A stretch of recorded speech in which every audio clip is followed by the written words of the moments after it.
Aloha, my name is John Kempf and I'm the founder of Jerf Life, and this is a tutorial video on how to make a perfect pour over. This is video part one. We're just going to cover the equipment that you're going to need. So I've got some stuff laid out for you here. The first thing is you're going to need a carafe, a device for you to hold the coffee as it's brewing.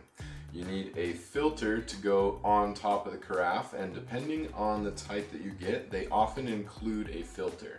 There's multiple types of filters that you can use. The first here that comes with this carafe, and this is about a 25-ounce carafe, and that's about 3 cups of coffee.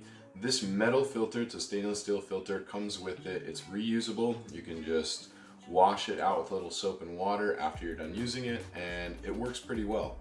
The next thing you're going to need is a gooseneck kettle. Gooseneck refers to the pouring spout here, and the flow rate is very slow and even with the gooseneck, so it's very nice for having a controlled flow for the pour over. You can get the ones with the thermometer here in the top. I highly recommend that. That is very important to get the water temperature just right, which we'll talk about later. This is an electric kettle, so you can just flip the on-off switch here and it will take it all the way to boiling and then automatically shut it off for you. It's very fast, very convenient. But you can also get a stovetop kettle if you prefer that.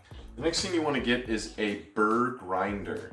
You can get an electric one or a manual one, but the key is to get a burr grinder.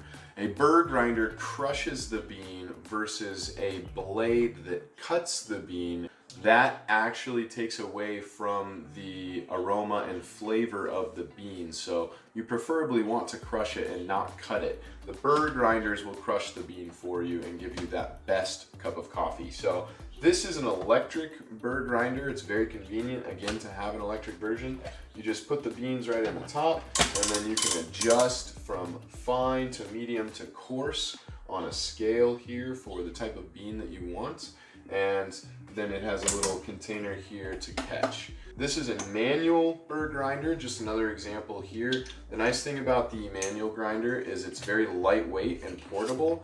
You can travel with this very easily. And you can see in there it has a ceramic burr grinder that crushes the bean down into the little catcher here, and you can adjust by spinning the grinder the coarseness of the beans that way.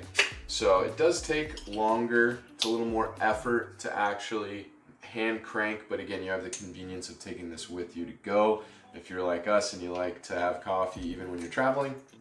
So you can get the manual or the electric for the burr grinder.